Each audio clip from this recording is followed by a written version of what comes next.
You or me? What? Okay. He's just helping with audio. Sorry. Okay, so boundaries. Okay. Yeah. I love talking about boundaries. Okay. So, This is a deep group, gosh. I was sort of expecting the opposite from Florida. when you have tried to put up boundaries your whole life with people that constantly knock them down, whatever, abuse you, they're codependent upon you, they enmesh themselves in you, and you're trying to do everything you can to get away from them. I mean, I think I know the answer to this, but I'd like to hear what you have to say.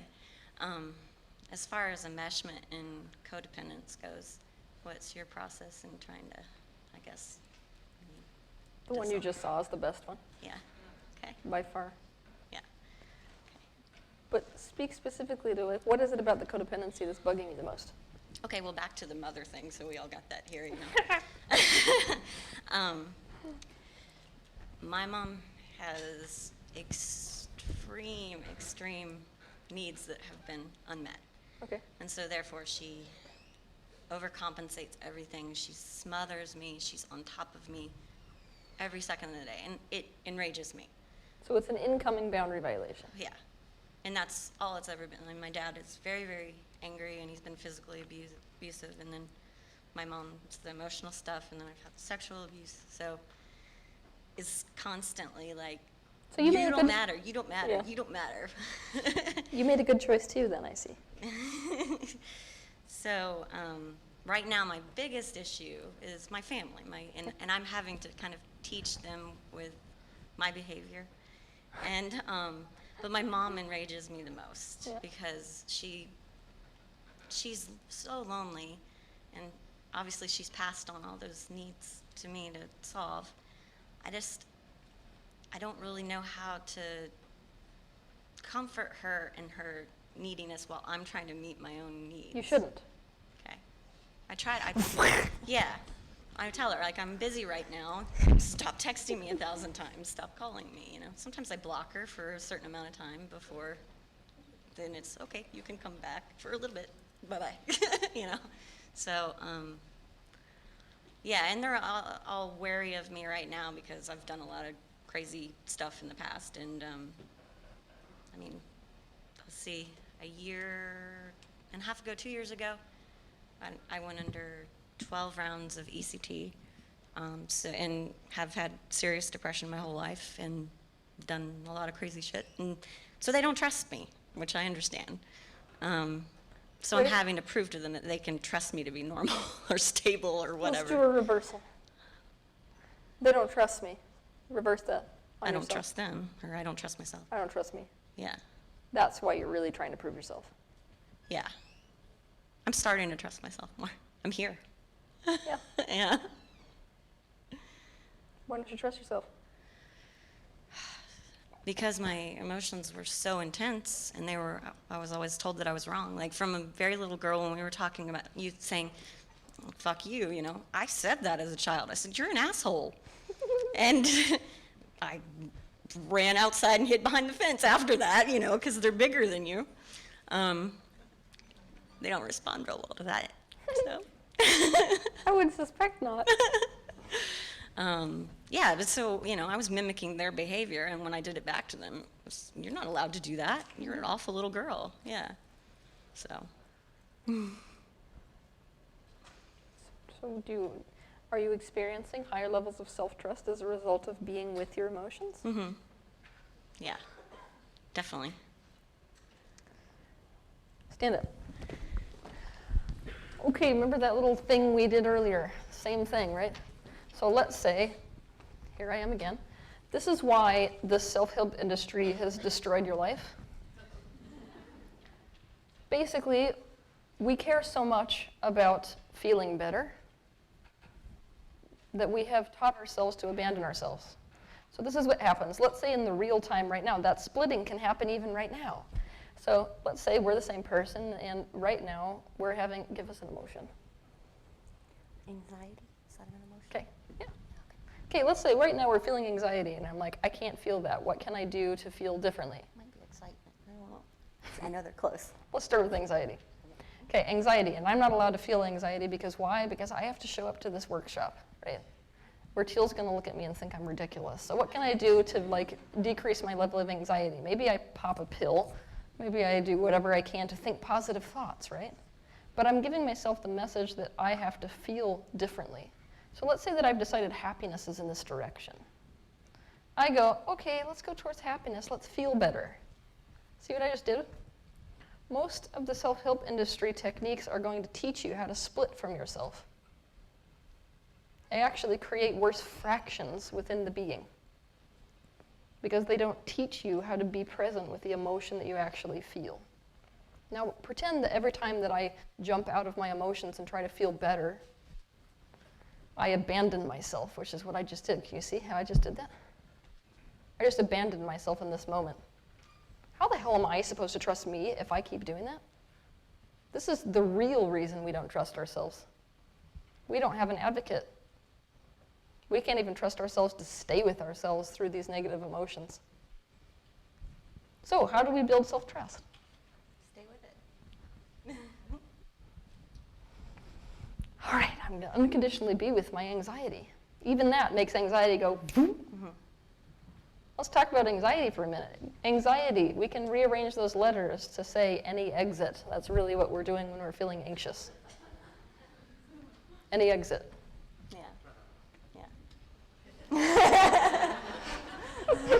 Yep, that's anxiety. That panic of something bad is going to happen any second. So let's get away from me as fast as I can. Yeah.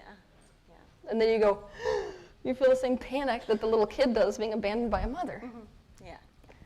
So there is no process on earth for a person who's got anxiety that is more beneficial than being with the emotion. That's why the best way to get yourself out of a panic attack is to sit with the panic attack. You tried that one? I've watched the video. Well, if we still want any exit, then of course it's going to be super the opposite of what we want. It's the hardest thing. I'll just give you that. Yeah. The hardest thing you can do when you're having a panic attack ever is to do what you're supposed to do for a panic attack. Yeah. Yeah. For sure. Awesome. So is that all you needed? I'm sure there's more, but that was a pretty good one. Yeah, panic is, it's just wanting to escape. Do you understand what boundaries are? Well, I was never taught them, so I'm learning. Yeah, they were just constantly violated, so. All right, we have an issue when it comes to understanding boundaries because we, in the modern world, make boundaries about what we let other people do to us. That's really not a boundary. Right. Ironically. A boundary is nothing more than a sense of self. It's what differentiates me from the rest of the world. So I like chocolate ice cream is a boundary. Isn't that interesting? Yeah, I've found the more I know myself, it's easier for me to go, no, I don't know, or yeah. So. No or yes is just one tiny little aspect about boundaries. Yeah. It's I know who I am enough to know what I want and don't want, like and don't like, who I am and who I'm not. That's all a boundary is. So if I know, let's say this is where boundaries, you're just looking at the surface of boundaries if you're looking at like yes or no's. So let's say that I know that I'm a person that doesn't like smoking. Now if somebody offers me a cigarette, I say no. It's not because I am not letting that person give me a cigarette. It's because I know who I am and I am aligning with that. That's why I say no. It's not to push against someone. Right. Right. No, I totally know what you mean. Yeah, and the way I've found out what I do want is by knowing what I don't want. Yes. Yeah. So instead of focusing on what I don't want, I'm trying to focus on more of what I want. So as it applies to codependent relationships, what issue are you getting into? Oh, right now? Well, it's not going to be an issue as far as I'm concerned. Not the codependency part or the enmeshment part. It's not what I want. I want an equal and... And you trust yourself enough to create that?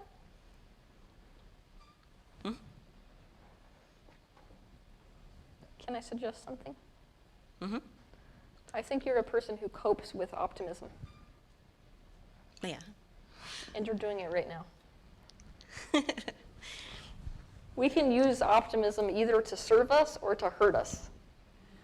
So when we're telling ourselves something like that, like it was a vibrational shift I wanted you all to feel, and you especially in yourself, where you're like, you're right, nope, it's not a problem anymore, end of story. Well, my It's higher good. self was saying it's not, my little Michelle was saying, yeah. Well, who do you think I care about more? Right. This is why I do this work. The reason, so you guys come here to these workshops, and the reason that you don't sit in those chairs and have me talk to you for hours on end about how amazing everything is in the universe is that is not what has to be worked on. We have to start understanding that your higher self, or these spiritual aspects of yourself, they are already maintaining a permanent positive vibration. Why is it that people like myself can heal from years of basically torture? It's because there's an aspect of me that was never touched.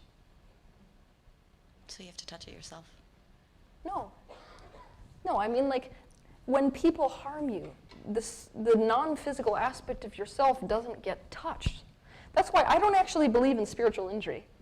Like, you know how people say, well, he hurt me on all these different levels. He hurt me physically, emotionally, mentally, and spiritually. That's not possible. Did you know that? How amazing is that? Like, the spiritual aspect of yourself, the non-physical aspect, cannot be touched. Right. It's in another dimension, unaffected by time-space reality, knows that you're leaving out the movie theater and that thing you just did was essentially a movie. It's untouched. There are 3 levels that are touched: mental, physical, emotional. That's it. That's all you're working with. So I don't need to teach the spirit how to come into alignment. It's already in alignment. I need to teach the physical being to come into alignment with what is already there and is untouched. This is why we do so much shadow work. We do shadow work because we have to look at the human vibration like a buoy on the top of the water. Now, when we've been injured, those wounds are like anchors that are pulling us to the bottom of the ocean. If you go and you deal with the anchors, what happens to the buoy? On its own. You don't have to like cut the anchors and then swim really hard to the top, right? So when we're using optimism negatively, we're trying to do things like that. We're not dealing with the anchor, but we're just trying to swim as hard as we can to the surface with a buoy that's got something attached to it. Yeah. Yeah. I want you to be aware of that aspect of yourself because it can trip you up a bunch. Yeah. It's definitely part of my programming. Like I'm supposed to be perfect and happy all the time when, keep up with the Joneses, and your entire extended family doesn't even know what's going on. I mean, it's okay. What I'm going to say, I don't want it to hurt you, but this is okay. really, really awesome, especially for the first person that was on stage. You're the reason that people feel like they're doing so bad.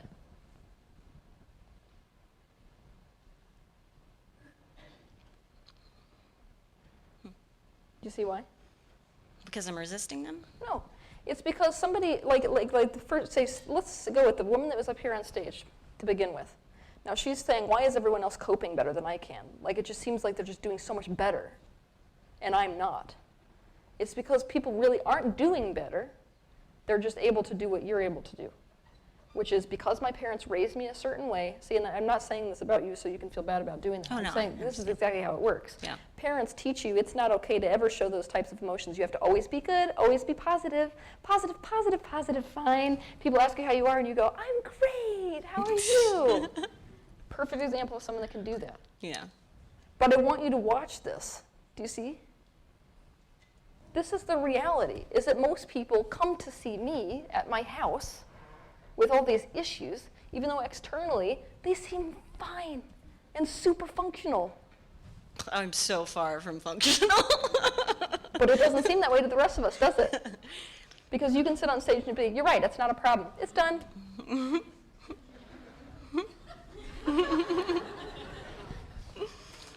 And I want this to be a safe space for us to care about the aspect of you that doesn't agree with those optimistic things. Yeah.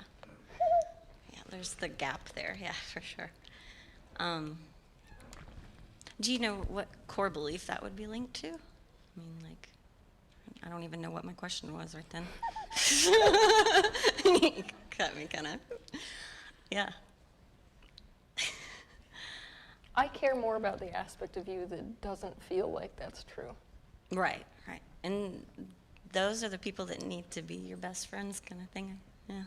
So, and I feel like I've meant to tell you, I've met so many people through Teal Tribe that in the past couple months that just super incredible Yep. people, and it's helped me come out of my depression so much.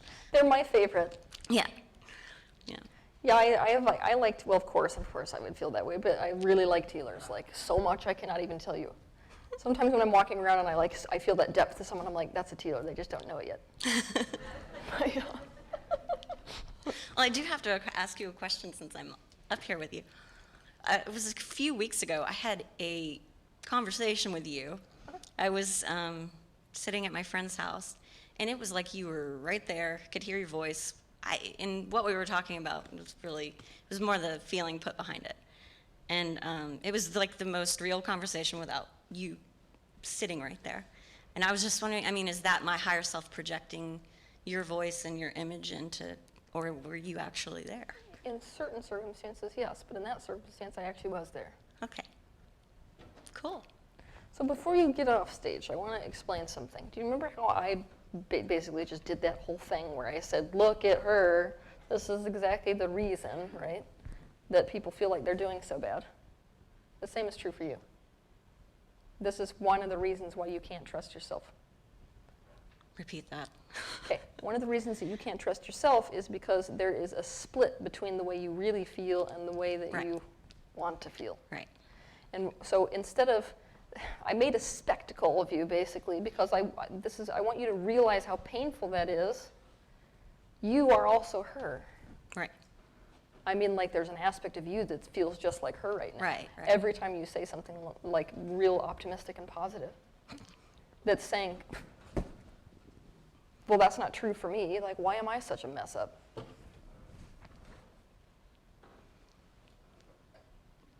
I mean, I can tell you how fucked up I am if you want. I'm sure there's an aspect of yourself that would enjoy if you actually acknowledged that to itself. Oh, yeah. But it's more that, like, in the real time, I want you to realize that it is self-betrayal when you're feeling all those negative emotions and you say it's fine. So, like let's go here. Let's say that, like, you're really lonely and your friend gets married, and you're basically telling yourself the story. I'm so happy for them. This is just fabulous. I love it. No, I don't do that.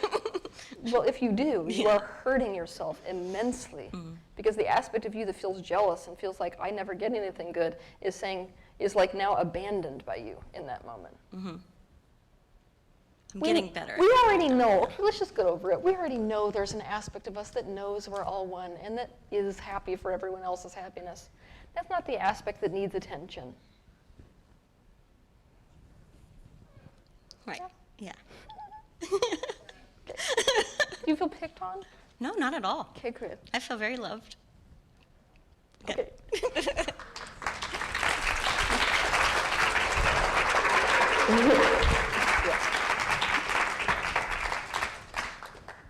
Okay, we have one more question till our lunch break, right?